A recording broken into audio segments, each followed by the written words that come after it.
Thank you for being here. I'm Tom Hibbs. I'm Dean of the Honors College and Director of Baylor in Washington, D.C. Very glad to welcome you to this event in a series of events, collaborations between Baylor and Robert George, the Faith, Ethics, and Public Policy Initiative. And we're delighted to have all of you with us here today. I want to thank some folks who worked hard to put this event together. Dr. David Corey, who's assistant director, who's up here, but particularly Molly Moore, who I think standing at the doorway, and Grant Jones, who saw to all the logistics today. Thank you for all the work. We do have I feel like I was at Boston College for many years, and when I first got there, in the old Boston Garden, you could get obstructed view seats for like $10.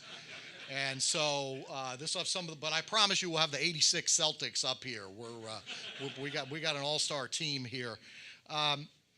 Just a couple words of introduction, and then I'll hand it over to Joe Capizzi, who will be leading this first conversation. Toward the end of the Supreme Court nomination process for Brett Kavanaugh, one of our panelists this morning, Jonathan Haidt, tweeted, "If you're wondering why American democracy seems to have decayed so quickly, the graph below gives a big part of the story. When groups hate each other, they more easily believe the ends justify the means." The graph to which he was referring was a survey asking American citizens whether they hated members of the other party, and it's a time-lapse graph. In the early 1980s, only 15% of Americans said that they hated members of the other party. That remained pretty constant until the mid to late, till about 2005 to 2008, it started to rise.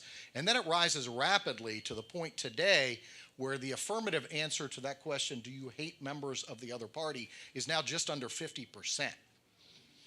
In a subsequent tweet, Professor Haidt appealed to citizens concerned about our democracy to support projects aimed at restoring civil discourse. One of those projects is occurring today. But if the responses to that tweet, as you read down, are any indication, we got a lot of work to do. Also in the fall, Hillary Clinton called for a ban on civility until after the revolution, while her nemesis Donald Trump continues to tweet from the id, seemingly with malice toward all. Our public culture is increasingly characterized by mutual odium and reciprocal recrimination. We see our opponents as both fatuous and malicious. And universities, which should, of all institutions in our society, model for the wider culture disagreement that is both rational and civil, have too often become places where debate is shunned and where versions of the 2-minute hate from Orwell's 1984 are encouraged. Books are being written and eagerly discussed about these matters. On the right, we have Ben Sass's Them, Why We Hate Each Other and How to Heal, and Arthur Brooks' Love Your Enemies, How Decent People Can Save America from the Culture of Contempt. And on the left, we have Brookings scholar Darrell West's Divided Politics, Divided Nation. So we're here today to discuss some of the issues surrounding our cultural challenges in disagreeing with one another in civil and rational ways. It's worth noting that philosophers debate whether rational disagreement is even possible. That is, whether two equally intelligent, equally informed individuals can look at the same evidence and draw opposed conclusions without violating some rule or other of rationality. I don't know that that's a topic we'll get into today, but it's worth noting that it's an issue. It's also the case that one can do a quite effective rational job of dismantling an opponent's argument while being motivated by hatred or contempt. Conversely, one can be quite civil while engaging in intellectually vapid and clearly irrational disagreement, or vapid agreement for that matter. We might wonder more fundamentally what sort of good rational disagreement is. Is it, to use Aristotle's language, desirable for its own sake, or an instrumental good? If the latter, to what is it instrumental? Might one of our problems be that we've given up on that to which rational disagreement is naturally ordered and for which it's most necessary, say a healthy public political life or the pursuit of truth? Irrational acrimony can certainly become toxic and destroy public goods. Moreover, rational disagreement, as the ancients taught us, is indispensable for progress in the pursuit of truth. Only through the testing of rival positions can we discover the truth. I don't know that we'll get to all these issues today, let alone resolve them, but we have assembled two fine panels who exemplify in their work and in their interaction with one another and with those whom they disagree, rational disagreement. I want to turn it over for our first panel to Joe Capizzi, the director of the Institute for Human Ecology at Catholic University. The Institute is also a co-sponsor of today's event, so we're grateful to Joe and Stephen Higgins, his associate director, for their sponsorship. You already might.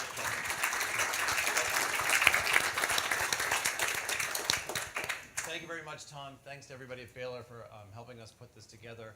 We decided to forego formal introductions. The information about all of our panelists is right in front of you. Allison, Chad, and David will be joining me in a conversation. The idea, I believe, is that they'll each give a 5-minute little presentation of their take on some issues around rational disagreement, basically what they see as obstacles to genuine rational disagreement on campuses, perhaps some constructive proposals, and then we will move on to our conversation and then open it up for questions and answers from you guys. Just to get it out of the way real quickly, congratulations to the University of Virginia and their victory last night. All the Wahoos in the room, right? It was a long time coming, but we finally did it. Good stuff. Sorry to Texas Tech and all Texans who are, I'm sure, in mourning over this. But let's start with Allison first, and then, like I said, we'll proceed down the line, and then we'll ask some questions among ourselves and invite you guys in to join us. Allison. Thanks so much, and I'd just like to begin by thanking Baylor and thanking Robbie George for what I think is an extraordinarily important topic they were addressing here today. It was a great introduction to the topic. I guess I would just begin by saying I think most people of faith know that hating others is at odds with religious belief, most. We can think of plenty of examples of fanaticism, but it's important to be aware of that. There's a lot that binds us across different faith traditions that I think can be an extraordinary force for the good in American society today. So I'll speak very briefly, and I'll go through these questions that you raised at the beginning. First, why do we want rational disagreement in the first place? Well, I think we want it because all the things we value are impossible without it. You can't have a university without rational disagreement. The very mission of the university is dependent upon embracing civil discourse. You can't have the pursuit of truth without it. You can't do all those things that are related to liberal education without it. If you believe in teaching students a love of learning, if you believe in some of the goals of liberal education, those are impossible without rational disagreement. And I would even argue that ethical thought itself is impossible without rational disagreement. You can't love your neighbor as yourself without embracing what Hannah Arendt called plurality. That is the idea that we can live as a distinct and unique being among equals. And that's at the heart of the American creed. So these things are very important. What are some of the current obstacles? I won't dwell on them, but they're definitely there. They've just been described to you with the state of our polarized politics, which I think is very, very alarming. But I think speaking specifically of the university, because our panel is going to focus on the university, and then the next panel will focus on society at large, one of the biggest obstacles as I see it is that administrators see students as customers rather than as humans in need of an education. And so you can play it through in a lot of the circumstances. You see the triumph of what I would call short-term thinking over long-term thinking. And long-term thinking is obviously in the interests of our students. So that is very important. This is understandable in some ways, right? We see it in our Congress in some ways. Taking the easy way out is human. It's easier to kind of address a short-term problem and kick the can down the road. But I would argue both in our universities and in our democracy, we don't have more long-term strategic thinking about the system as a whole. It's enormously dangerous. Another obstacle is this kind of confused belief that I believe Robbie will talk about in the next panel about the difference between emotion and reason. Emotion is running very high on our campuses today. And I think it's extraordinarily important to acknowledge its significance. There is a sense, people become emotional when they feel like they're not being heard. And there are a lot of reasons why people don't feel heard in this country. For those of you who don't know it, I don't like to dwell on this because I think the larger issues are important, but I'm the Middlebury professor that was injured for engaging with Charles Murray over 2 years ago. And one of the things I learned from that I think is very important is that empathetic listening, just simply acknowledging that you hear someone's grievances, is enormously important, because once you validate that, then you can talk about, okay, what can we do to make this a better place for you, be it the university or the country? So what are some potential remedies? And I'll conclude with these. I want to leave a lot of time for your questions and for good discussion. First, I think as professors, it's very important that we model the behavior we want to see. We want to model empathetic listening in the classroom. We want to show our students the joy of learning for its own sake, that it's really wonderful to listen to someone with whom you disagree because you might actually learn something and grow through the process.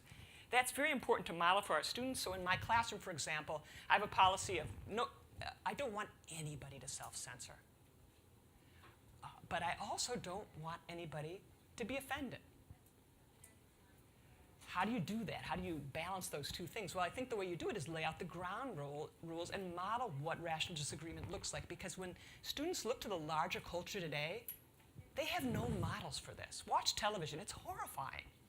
So I'll just tell my students, look, we're all going to say what we're thinking. And if for some reason you inadvertently offend someone, which is going to happen when plurality prevails, we're all very different from different backgrounds, I want you to apologize. Because that was not your intention. We're not going to dwell on it, but we'll just apologize and move on. And I have found that's a very simple way to ensure that we have the discussions I want to have in my class.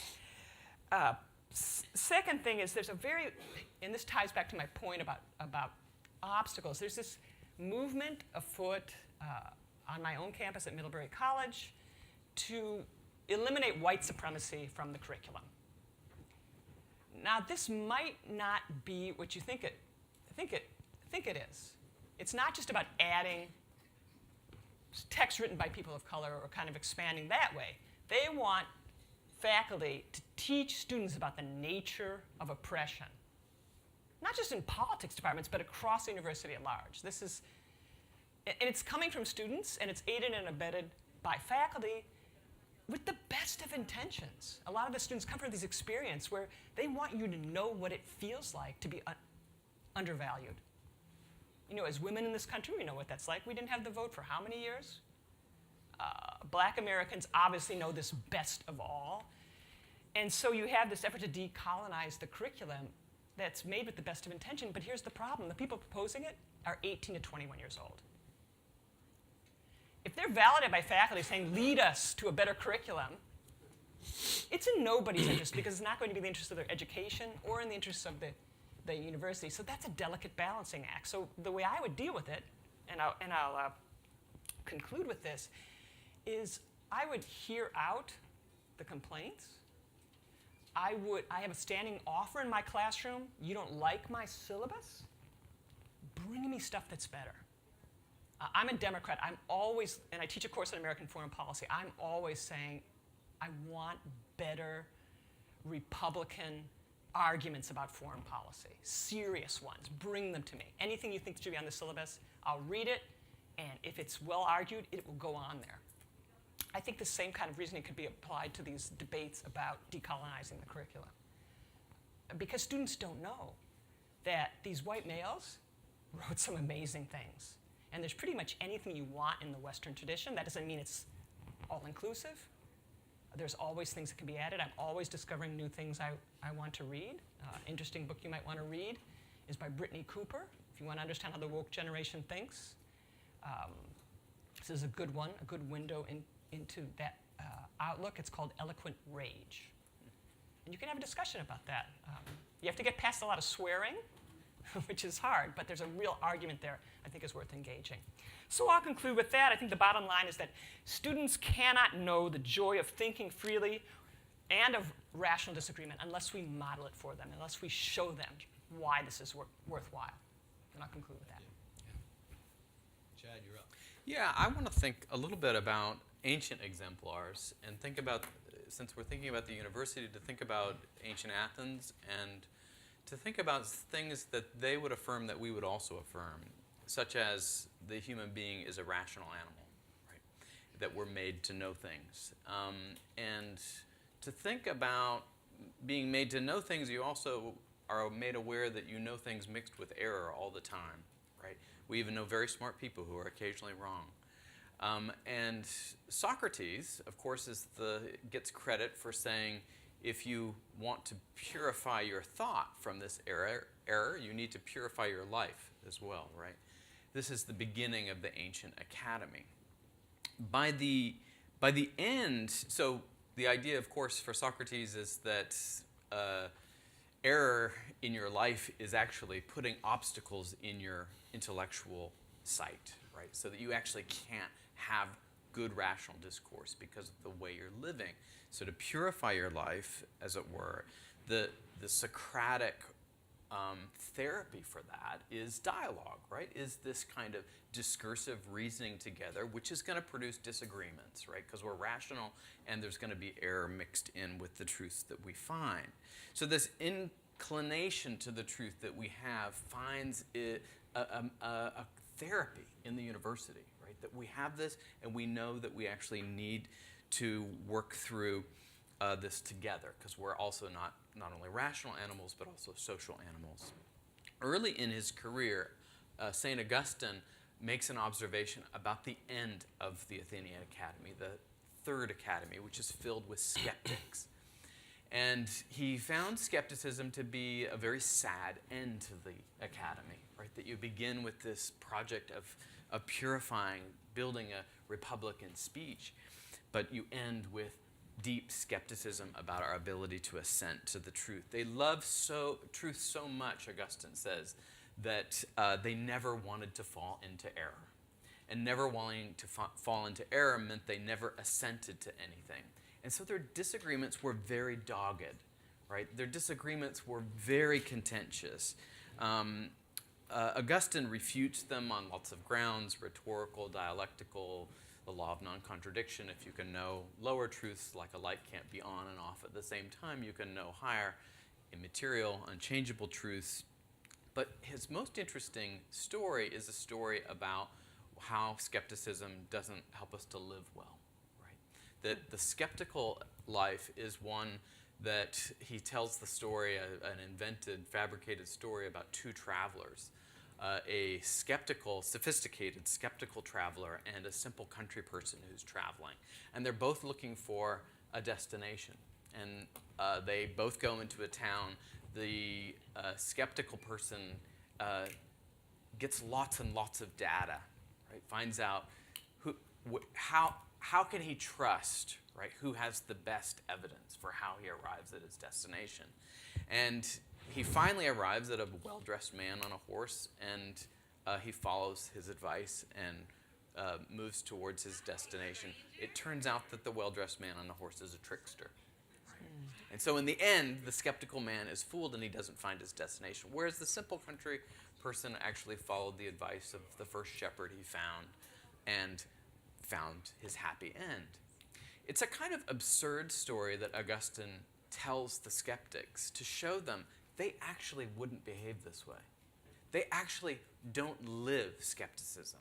They actually would live the way the simple man in finding his destination. And so he says, finally, skepticism can't be lived. It's not going to lead you to your destination. It's not going to lead you to the truth that you love. So why does the skeptic behave this way in discourse that's academic and doesn't behave this way in real life? And he says it's because they love truth too much in the wrong way. They love truth too much in the wrong way. They enter into dogless disputes because they're prideful, that they can be the men without error. Right? And so they end up betraying truth. I think there's something to this story about our own present endless dogged discord, that we are actually also in a skeptical era. A polarized dogmatism marks our discourse and hides a kind of insecurity about the truth that we think that perhaps truth could only be secured by power, for example. Our skeptics only know, in a sense, what they feel. They know the highest truth is literally emotion, passion, movements of the soul, which act like brute facts upon us. Kant's rationalist skepticism regarding our ability to demonstrate God's existence, for example, did not lead immediately to atheism, but to Schleiermacher, right? Schleiermacher's idea is that the highest truths were not a matter of reason, but of Gefühl, of feeling, of emotion. As a result, our desire for the highest truths have become emotivist. We look for the tribe that feels what we feel and will help us secure by power what we do not believe as skeptics can be secured by reason. It's easier to diagnose these problems, easier to say it's skepticism, it's indifference to the truth, it's a negative concept of liberty, and that what we need is to attend to principles and objections that are presented to us. We need substantive notions about what freedom is for if we want better disagreements, but we also need to have an affirmation not of proceeding in a rational therapy, as a university should be, on the basis of the importance of disagreement, but on the basis of those agreements about our inquiry itself. What are we going to agree on? Augustine says we're not fundamentally engaged in something ordered to disagreement, but ordered to agreement about the highest truths. So he argues that we can actually move up and down a scale according to the objects that we love. The higher the object, the better the people. The lower the object, the worse the people. I would put to you that our universities have lowered the objects of our loves very far down, just as our polities have. We are no longer able to talk about meaning and truth and God in universities today. This is a great deficit that the ancients only suffered in the final phase of the academy, in the skeptical phase. Our contemporary crisis is that Americans no longer know what they all share in common. What good do we share? What is our starting point? And can we recognize a common good which would be ordered to the highest good, which could be pulled up by the highest good? Or do we only feel that our private goods are constantly dragging us down into the muck? Put constructively, and here's my constructive point, if you only look for ways to increase the quality of our disagreements, and I think that's important, you're going to neglect the fundamental thing that makes disagreements intelligible, which is identifying a common good that you can all share in, shared premises, shared principles, shared history, suffering, sacrifice, and the shared view that the world is intelligible and has a supremely intelligible cause. If that is the basis of your disagreements, you can proceed intelligibly, as medievals did in their own disputations. If we cannot recognize the common thing, the common orientation, a liberty for truth, then we should only talk to each other about the weather rather than talk about what's true and good and beautiful. But the rub is that we were not made to talk about the weather only. We were made to know truth itself as rational creatures. And so we must find those ways in universities and elsewhere to think of ourselves as those unique creatures in the universe who are free for the highest kinds of speech, the highest kinds of disputes, precisely because we're the creatures who are made to know the highest truths. I think I'll stop there. Thank you. Yeah, great. Thank you all for coming out. You must have sensed that this was an important topic, and I think it is too. I have about 5 minutes, and I want to focus first on a sort of obstacle or an impediment to what we're calling rational disagreement. And then I want to focus on some strategies for eliciting something like rational discourse. And so let me start with the obstacle. I'll just name an obstacle. I'll give it a name. It's been alluded to already, but not by name. I'm going to call it ideology. But by that, that word can mean multiple things. I mean something quite specific and almost technical by it. So let me tell you what I mean. By ideology, I mean a system of dogmatically held opinions about the ills of the world. That is to say, what is wrong with us? So let's say class conflict as an example. Along with dogmatically held views about the way to remedy the ills through collective action. And I qualify those as dogmatically held views. All I mean by that is that the views are not thoroughly examined. They're received and believed, but they're believed as articles of faith rather than as the product of careful reflection, testing, reason, intellectual humility.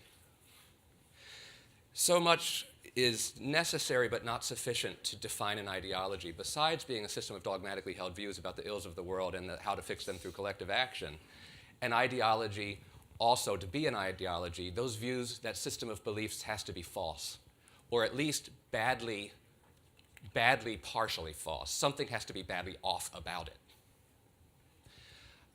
And I would submit to you that we are living in, we've seen a lot of ideologies in the 20th century. We've seen fascism, we've seen communism, we've seen Nazism. And it doesn't seem like we have something quite like that going on. But in fact, I think we live in a profoundly ideological age that affects both the right and the left in our country. And it's a short step. Just think with me that ideology would get in the way of rational discourse because you're not actually reasoning together. You're exchanging tropes from your ideological toolbox.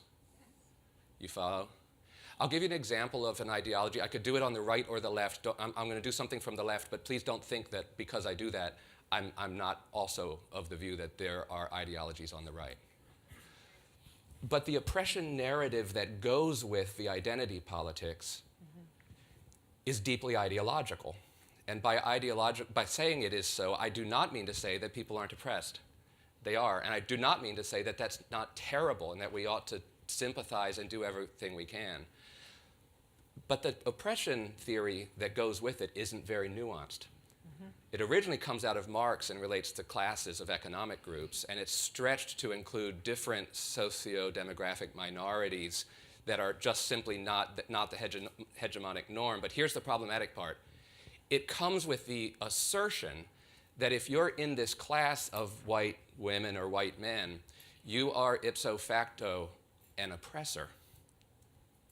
And if I'm in this class of lesbian women, I am ipso facto oppressed. Whether or not I've actually experienced oppression, it's possible not to, by the way, and the others are guilty, whether or not they have oppressed anybody. So it's a distortion of reality. But it's a very important and devastatingly damaging distortion of reality because once that narrative is accepted and put in place, the two individuals who want to have a conversation across that narrative cannot address each other as equals. Bring back your concept of equality in discourse.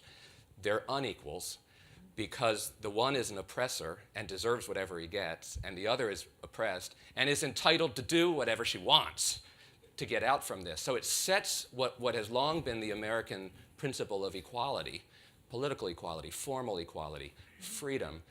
It undermines it, and it puts us at odds with each other. That, to me, seems to me to be one of the major problems to trying to engage in rational discourse on college campuses. Both the right and the left have accepted ideological accounts of what's happening here, and those ideological accounts frustrate. Now, I want to try to say something positive about how to get around this, and it's pretty easy for me to do because I've spent most of my life studying Plato's Dialogues, where Socrates comes out as the supreme practitioner of rational discourse. And of course, rational disagreement isn't the goal. Rational disagreement is a kind of fallback. Rational agreement is the goal, and it's possible, given the right conditions and the right interlocutors. I'm going to use this word interlocutors to mean people who are engaged in a civil discussion with each other. It's interesting and noteworthy that English doesn't have good words either for rational discussion or interlocutor. We tend to use words like debate and opponent. But that gets things on the wrong foot from the very get-go. The Greeks distinguished between two ways of doing discussion. One is called eristic. The word eris means battle. The goal is victory, and any means necessary are appropriate. And the one who wins defeats the one who loses. One gets glory, the other doesn't. The other is called dialegesthai. It's where we get our word dialogue. It is a common search for truth. And as participants, co-participants in the search, you're engaged in something together. You already have something in common. But should you find the truth, you would have that in common as well. I mean, think about the differences between the commonness that comes out of dialegesthai and eristic. The one is all about the self and defeating enemies. The other says, look, we have the human condition in common. Let's investigate these problems together and see if in common we can arrive at some clarity.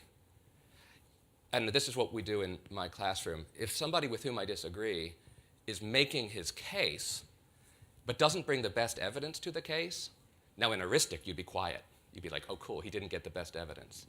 In dialegesthai, you help him get the best evidence for his side of the case so that you can make it as strong as possible, and presumably he'll do the same for you. I want to mention that you will not always get to a truth that you all agree to, but that doesn't mean rational disagreement should be abandoned. There's something else you can get to, even if you can't agree on the truth. And that is an understanding of why you can't agree on the truth. You can have what Max Weber called Verstehen. It's I understand the reasons why we would differ given the experiences that you're prioritizing and the goods that you're weighing differently from the goods I'm weighing differently. And we bring to our experiences this different reaction. And so I can understand that. That's also dialegesthai leading to something common that we would have. We would have an understanding together. A couple of just crucial techniques if anybody wants to engage in this. Given our ideological age, I tend to start conversations across the aisle. It's unfortunate that one has to do this, but I start by saying, could we just agree at the beginning to treat each other with respect and to treat each other as equals in the conversation? I will recognize your equality with respect, and you recognize mine. That instantly shuts down the ideological starting points, because nobody says no to that. They all say, yeah, okay. Well, once you're there and you've agreed to that, if the conversation derails, you can actually go back and say, are we succeeding at treating each other with respect, or are we failing? So you've got a kind of criterion there to repair back to. Conversations should, as much as possible, be one-on-one. Socrates never spoke before a mob. He never spoke before large groups because he knew that he could not use reason to stave off their emotions. Think about today with mass media, social media, free to say anything, no responsibility for what you say, virtual anonymity. All of those are terrible conditions for rational discourse. So you have to try to hold it in places outside where those conditions are not the prevailing conditions, right? And the other thing is just certain techniques that I would point to. I'll just do two, and then I suppose I'll stop because I'm probably at my time. Never say anything in dialegesthai, dialogue, that implies that your interlocutor holds the view he holds because he's stupid. We do it all the time. It is a deadly mistake. Never say something in intellectual conversation with an interlocutor that implies that the reason he or she holds the position she holds is because she is wicked. Assume the contrary throughout your discussion. You're not wicked, you're not stupid. Why do you hold the positions that you hold? And I think that's a really, really, really important strategy. So I'll just leave it right there. Yeah, great. Thank all three of you very much. I think there's a ton that you guys have presented to us that we could start to talk around. But maybe I'll just back us up a little bit as four people who are all teach at universities. Oddly, three of us teach at religiously affiliated universities, right? And you're alone, Allison, in not doing that. But I want to ask a question. One thing that we've all assumed is that universities should be a place in our culture where rational disagreement occurs. And there's kind of, I think there are reasons to explore that assumption, right? One reason to explore it would be, well, we're not doing it, right? First of all, it doesn't seem to be happening at universities. But another one might be partly related to the commonality both Chad and David spoke about, this sort of common enterprise, right, that often is associated with the pursuit of truth. Should universities be places where rational disagreement occurs? And I mean even to the extent that as you pursue hiring faculty, you're looking to hire faculty who disagree with you?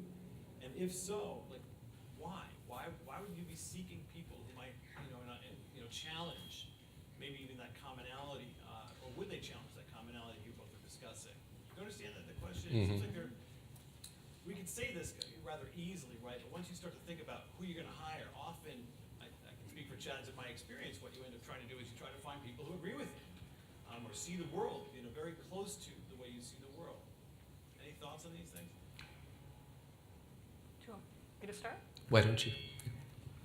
You probably experience more disagreement, if not rational. It's interesting to me, though, because I think there's a really powerful argument to be made that you hire the smart people. And I don't care what their politics are. Well, I might draw some lines. I'm sorry about that feedback.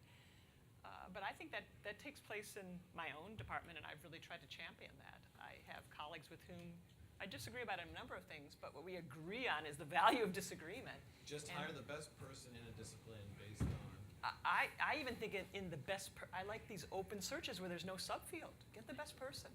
They're going to contribute the most. So that's important to me. Now, not everybody thinks that way, but I think you can really build a strong department with that in mind. And we all learn from... I actively seek out people with whom I disagree because I learn so much.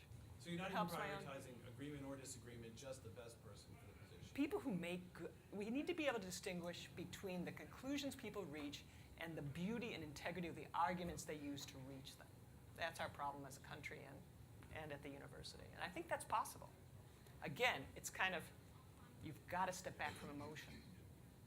It strengthens our own understanding to be around people who disagree with us.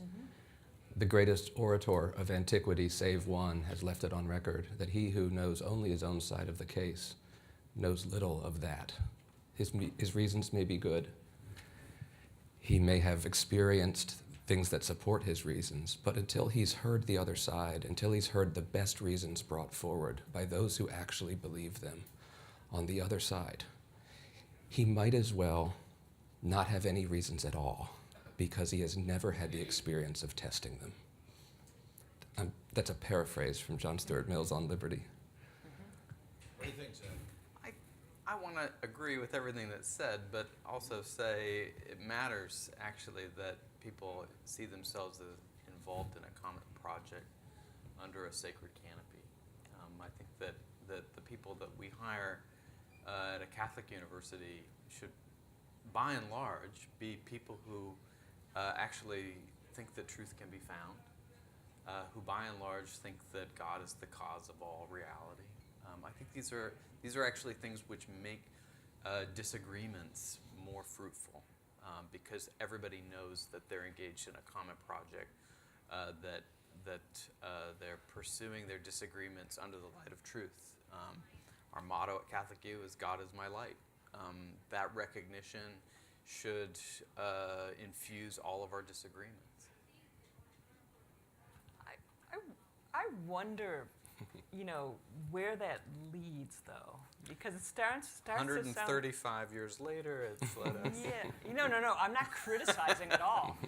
I just wonder, how we would distinguish to our students the difference between fact-based, reason-based inquiry and ideological inquiry. And that's would be a useful thing for us to talk about. I loved your point about ideology. I thought it was right on. How do we know the difference?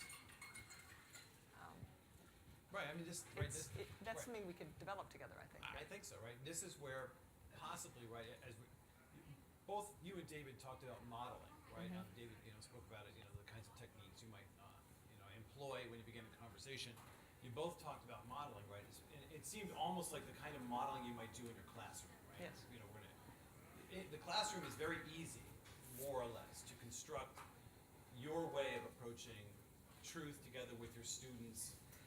Building a faculty, right, doing the other kinds of things that universities do is a little bit more challenging, right?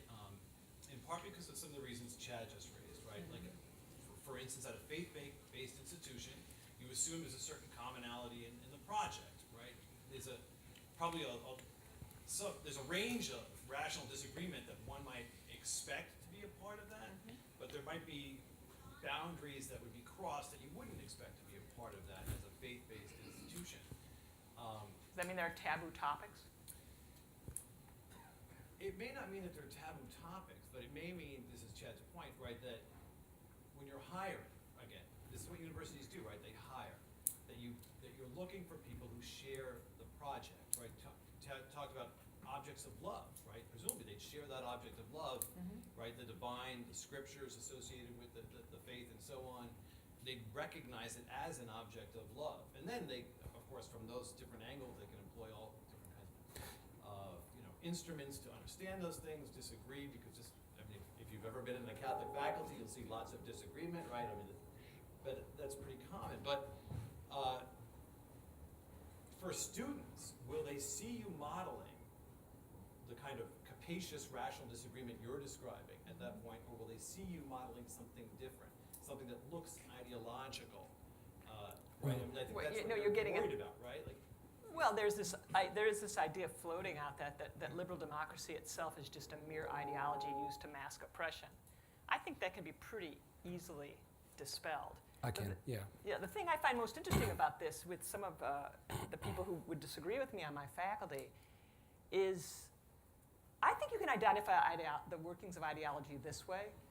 When someone is not willing to engage with you because you don't agree with them. They just want to dismiss you. That's why It's called the prohibition on questions. Yeah, and that's why your point is so good about the ground rules that you laid. You could, in other words, I would love to have a no-holds-barred debate with the people who most disagree with me. It's very difficult to do that because if you put the arguments forward in a strong way, you can get the criticism that you're silencing this person, right? But I think the comeback for that is, no, I am showing that person respect. I am valuing them by engaging with them. But what's the ultimate productivity of the disagreement? The ultimate productivity is the disagreement is you are encouraging a student to think beyond their currently held, well, maybe this is at odds with a Catholic university. This might be interesting. Their currently held beliefs. With the idea being not that you're going to dispel their beliefs, that would be ideological, but they are going to come to a new understanding of their beliefs through this process. That's the most likely outcome. Could I suggest that the two from Catholic are going for very high ground here, and that's great. We need to know that high ground is there, and we need to know the final telos of rational inquiry. But we're in an age where our students despair of even being able to tell the difference between ideology and philosophical reality. Yeah. And they need to be reminded that there are pretty easy and not high ways, very minimal ways, bare baggage here, to get at some things like the principle of non-contradiction. If we simply insist that you not contradict yourself, or that I can show you that your view is contradicting itself, that already leads to a kind of possible purgation of that view that can't be right because it won't stand still. Now it's true, now it's false. So I think, in addition to this, two of the ways to say, I said that ideologies are only ideologies if they're false. We can say something about the falsity. They're either false because they posit knowledge of something that cannot be humanly known. Where did we come from? Where are we going? What are the sources of evil?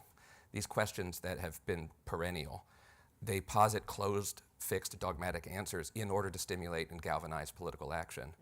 But the other way they're wrong, and this is the really important one, and this is more common, they tend to be reductive. That is to say, they make grand claims about the ills of the human world, and you can just clearly see that that's a partial picture, and that it's actually giving you a partial picture of human beings. You've reduced me to an animal, or you've reduced me to the vehicle of another class. I'm the agent of another class. These kinds of reductive claims about what a human being is and about what we're doing in history can be identified and said, you're being ideological because you're not giving us a capacious enough view of the human person here. And I think we can actually separate ideologies from non-ideologies with relatively minimal tools. Why does the academy, the ancient academy, begin with dialogue and end with Aristology? It's an important question to ask, right? Why do we begin with Socrates and end with Carneades, right? I think one way to think about that is that there's something which its therapy breaks down on Aristological grounds. Define Aristology for everybody. Just what you said about the goddess Eris, is she, responsible for starting the Trojan War, Strife, yeah. And strife and struggle. This is what the dogged disputes of the Third Academy really are. They're disputes which are rooted in very sophisticated arguments which actually don't produce anything. They're the disagreements that aren't productive. Whereas the medieval university, if you look at Oxford or if you look at Paris, actually is productive. It builds a cathedral, right? It builds a cathedral of the mind in which you actually have really vigorous disputes in the form of, the whole culture is a disputational culture. And it produces something really marvelous. So why does the ancient academy decline from dialogue to Aristology, but the medieval academy ascends to dialogue that's productive, to disagreements which are productive? It's just a question. Why do people think there's a difference? Well, that's Or do you assent to the difference? That's a super cool question. I just wonder if it has something to do with who's included at the table. Okay. In other words, if you're going to exclude some people so that you're more like-minded, you're going to have much richer forms of disagreement and But wait a minute, positive the academy is accomplishment. as exclusive as the medieval university. Is it? Yeah. I would need to think some more about that, but I'm relating it to a point I would make about this country. Sure. If I may, I'm going to take us forward a bit because I'm convinced that part of what we need to do is have a more clear-eyed view of all the facts of American history. And I have here in mind, I don't know if any of you have read Jill Lepore's These Truths. I think that's an excellent example of telling the history of the United States from a more inclusive perspective that allows it to belong to everyone who's currently an American citizen, not those who were citizens just at the time of the founding. So how would that... And that's fact-based. She does it in a totally fact-based way. It's richly researched. It's just including voices and stories that weren't part of some of the original histories. Could it relate then back to the ancient and medieval institutions? That is the greater inclusiveness of the American University Project, just to give some focus to it, is the American University Project actually able to resist the Aristological decline, if I can coin a phrase, of the ancient academy? That is, can that inclusion resist the Aristological decline of the first academy and be more like the medieval academy? We have to hope that it can, don't you think?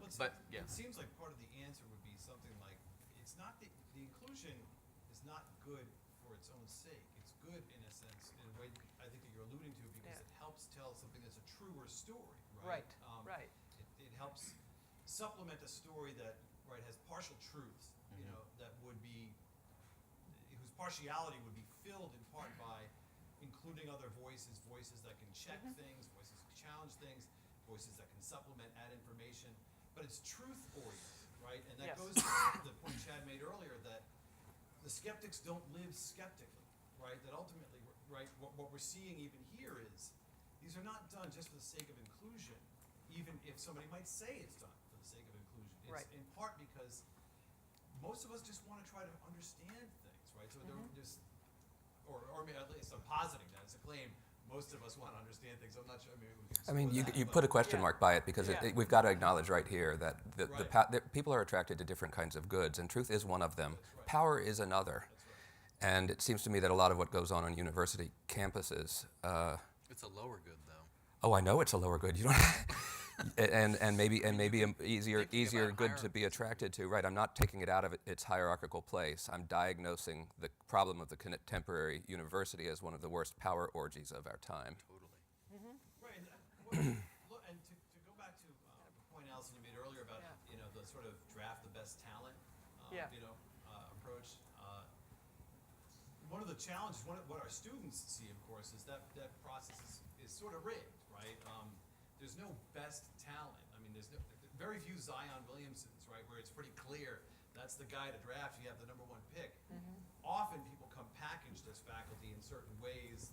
They've published in this or that journal, right? They've received this or that kind of grant, and there's political components to those as well. So somebody who looks like they're excelling, right, by certain standards, may actually not even be as good as the person who doesn't look like she's excelling because she's been locked out of certain kinds of conversations Right. already, right? So it's Well, you've got to really read the work, right? You can't just look at the prestige elements in the awards. Right. That takes time. and find faculty colleagues who will also be Do the inclined to same. read the work and not simply look at this or that, right? So the challenge there is You have to be the one who reads the most, and then you have the upper hand and can win the arguments. That's my experience. why don't we open this up a little bit for questions? I'm sure there must be some questions in the audience. I see a hand already. I think I recognize the hand in the back. So I think we have microphones going around. Adam, you want to identify yourself and then ask your question? Yes, my name's Adam Kissel. I work at the Philanthropy Roundtable. And my question is about the importance and role of teaching rhetoric as a subject in the academy, perhaps as a distinct subject or even as a required one. If rhetoric is a counterpart of philosophy, if that's the place where we learn the art of persuasion and dissent, if it helps us make logical as well as emotional and ethical arguments, and if it teaches us about topoi, or the places and the topography of the places where we disagree, so that we can be in the same places together, is rhetoric a topic that we should be focusing on a lot more? Yes. Yes. Yeah. I mean, I was just talking about this last night, so people are laughing. In 1806, John Quincy Adams was the first holder of the Boylston Chair of Rhetoric at Harvard. By 1876, that chair no longer existed as a rhetoric chair, but as an English literature chair. And I think that says a lot about the American project, that early in the American experiment, we thought, like our classical forebears, that rhetoric and dialectic was essential, right, for the training of the elite leaders, right? We no longer think that. And I don't think it's a fix, right? Augustine called rhetoric a chair of lies, right? It's not in itself something which produces truth, right? But it is an instrument that we need to use and to train people so that they can argue well. They need to be ordered to the truth in order for rhetoric to not be a chair of lies. But that doesn't mean that we don't need it. As important as English literature is, Seamus Haney, I think, was the last holder of the Boylston Chair. But we could recover those kinds of chairs in universities, I think, to good effect. Though I think we need to train a whole new guild of rhetoric and dialectic as this sort of lost discipline. Can folks hear in the back? You guys hear? You hear in the back? Yeah, am I mic'd well enough? People can hear us? No signs. Do we want to go up here with No signs of life. Uh-oh. Well, thank you for such an interesting panel. I'm scanning it, though, for explanations of why things seem to have changed so dramatically in the last few years. As recently as 2012, 2013, we didn't hear any of these terms about microaggressions and safe spaces, things like that. So far, all I wrote down is Allison's point that administrators see students as customers. Oh, that's a long-standing trend beginning in the 80s, perhaps. So I wonder if you have any thoughts on what changed, or do you perceive that the culture changed fairly rapidly in the last few years, and if so, why? Yeah. I could. I assume we were just all convinced by your argument in your book, so we didn't want to bring it up. But do you want to go? Just speaking from the Middlebury perspective, I see the enormous significance of social media in kind of amplifying things that are actually the result of a few voices into seeming like this is the Middlebury College campus. It's very easy in today's society to get a distorted view of what's happening in remote places. because of the manipulation of social media. Is that rhetoric? I don't know. Something to think about, but that plays a big role in my view. It's not rhetoric. It's what as we have a deracinated account of rhetoric, so Yeah. that we use now rhetoric to just mean speech. Yeah. Let me take your focus on microaggressions. I just comment, and this won't explain the exact mechanism that gets us to where we are, but the whole theory of microaggressions would be inconceivable without the oppression theory that's coming out of the identity politics movement, which goes all the way back to the 1970s. The Combahee River Collective Statement is where we first see the word identity politics put together, and that statement also has the Combahee River Collective Statement is the first, and it also has intersectionality in it. It's a statement made by a group of black female lesbians talking about the oppression that they get from white heterosexual society. That oppression narrative, it's not a microaggression unless you assume that I'm an oppressor, not your friend. So that's a prerequisite. And I would add that the kind of way that universities have gone about teaching their faculty Title IX training, I want to separate the good from Title IX by the overreach from the way faculties and universities rather have tried to use that to ideologically teach their faculty things like microaggressions, which is not required by Title IX training at all by law, but it's become a kind of standard. You can buy packages, and universities do buy packages. And the students at universities as well as the faculty have to pass these. They have to take these. And I think that politicizes the campus in quite a noticeable way. That's a really good point. It's actually fascinating, and I'd encourage you to do this if you see on any college campuses discussion of anti-bias response teams or any such thing. Look who's on the committee. Yeah. What I've been struck by is the faculty are kind of dropping out of it, actually, because there's this whole administrative side to Title IX that increases the role of non-faculty in making these critical decisions. And that's an interesting development worthy of analysis. Great, thank you. Other questions? Right here, yeah, sure. Hi, my name is Wes Hodges. I'm a Baylor grad. I currently work at the Federal Society. So my question is, say there's a hypothetical university where there's a brave professor that does establish a space for civil dialogue, but it sparks external controversy outside of the classroom. Do you have any advice for how that professor should operate with a non-supportive or even hostile administration?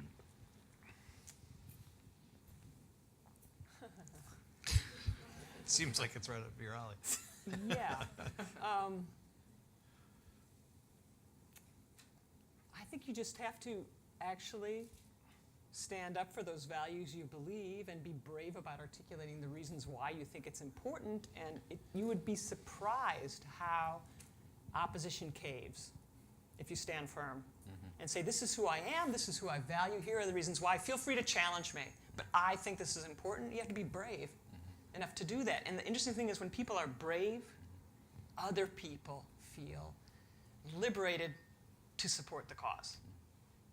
The story of what happens in a lot of human existence is that it's really easy not to take a stand when something's controversial. It's so much easier just to be a bystander. But when people aren't bystanders, that's when you get positive change. It feels more fragile than ever, though, to stand up for things to stand your ground. I mean, tenure seems to be the Yeah. protective tool for being able to do that. I know. You've got to have a thick skin. I mean, you've really got to believe you're right. And I think then when you stand firm and articulate the reasons, people will respect that. But it's hard to do. You have to be willing not to be liked. You have to be willing to be misunderstood. Can you do that as a pre-tenured person? That's when it's very difficult. But as a tenured person, you certainly can. Just wanted to know where the realism was. Somehow Yeah, Chad managed that, by the way. Yeah, that's a good point.